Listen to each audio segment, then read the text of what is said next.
ओम श्री गणेशाय नमः। नारद जी का शिव तीर्थों में भ्रमण, शिवगणों को साप उद्धार की बात बताना तथा ब्रह्मलोक में जाकर ब्रह्मा जी से शिव तत्व के विषय में प्रश्न करना। सूत जी कहते हैं, मैं ऋषियों, भगवान श्री हरि के अंतर्ध्यान हो जाने पर मुनि श्रेष्ठ नारद शिवलिंगों का भक्तिपूर्वक दर्शन करते हुए पृथ्वी पर विचरने लगे। ब्राह्मणों, भूमंडल पर घूम घूम कर उन्होंने भोग और मोक्ष देने वाले बहुत से शिवलिंगों का प्रेम पूर्वक दर्शन किया। दिव्यदर्शी नारद जी भूतल के तीर्थों में घूम रहे हैं और इस समय उनका चित्त शुद्ध है, यह जानकर वे दोनों शिवगण उनके पास गए। वे उनके दिए हुए साप से उद्धार की इच्छा रखकर वहां गए थे।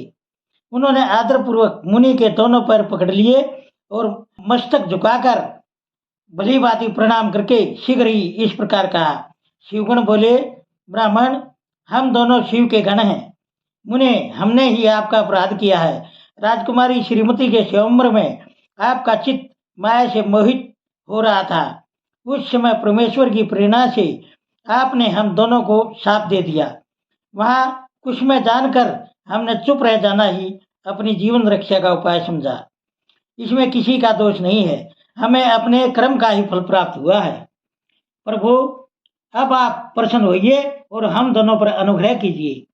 नारद जी ने कहा, आप दोनों महादेव के गण हैं और सत्पुरुषों के लिए परम सम्माननीय हैं। अतः मेरे मोह रहित एवं सुखदायक यथार्थ वचन को सुनिए। पहले निश्चय ही मेरी बुद्धि भ्रष्ट हो गई थी, बिगड़ गई थी और मैं सर्वथा मोह के वश में हो गया था। इसलिए आप दोनों को मैंने शाप दे दिया। शिवगुणों, मैंने जो कुछ कहा है वह वैसा ही होगा, तथापि मेरी बात सुनिए। मैं आपके लिए शाप उद्धार की बात बता रहा हूँ। आप लोग आज मेरे अपराध को क्षमा कर दें। मुनिवर, विश्रवा के वीर्य से जन्म ग्रहण करके आप संपूर्ण दिशाओं में प्रसिद्ध कुंभकर्ण और रावण राक्षस राज का पद प्राप्त करेंगे और बलवान वैभव से युक्त तथा परम प्रतापी होंगे।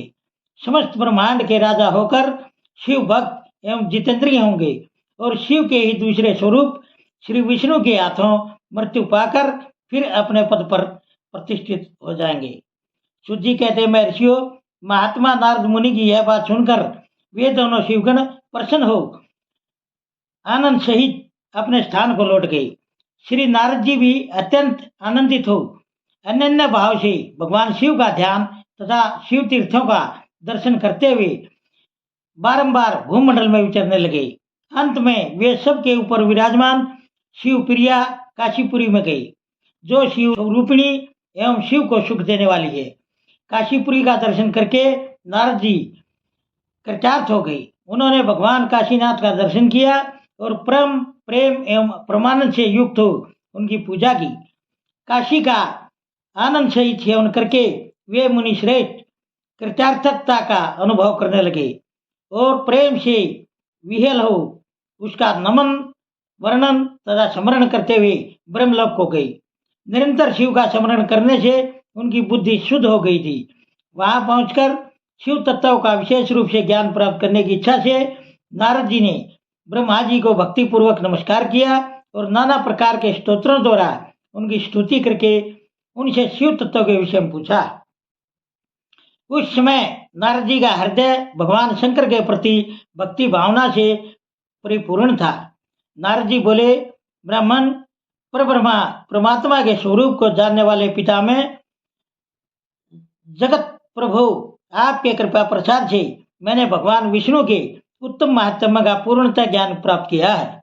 भक्ति मार्ग, ज्ञान मार्ग, अत्यंत दुष्टर तपो मार्ग, दान मार्ग तथा तीर्थ मार्ग का भी वर्णन सुना है, परंतु शिव तत्व का ज्ञान मुझे अभी तक नहीं हुआ है। मैं भगवान शंकर की पूजा विधि को भी नहीं जानता।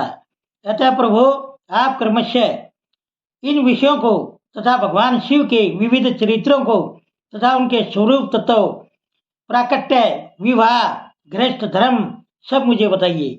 निष्पाप पिता में ये सब बातें तथा और भी जो आवश्यक बातें हों उन सब का आपको वर्णन करना चाहिए। प्रजानाथ, शिव और शिवा के आविर्भाव एवं विवाह का प्रसंग विशेष रूप से कहिए। तथा कार्तिकेय के जन्म की कथा भी मुझे सुनाइए। प्रभु, पहले बहुत लोगों से मैंने ये बातें सुनी हैं, किंतु तृप्त नहीं हो सका हूँ, इसलिए आपकी शरण में आया हूँ। आप मुझ पर कृपा कीजिए। अपने पुत्र नारद की यह बात सुनकर लोक पितामह ब्रह्मा वहाँ इस प्रकार बोले, ओम नमः शिवाय।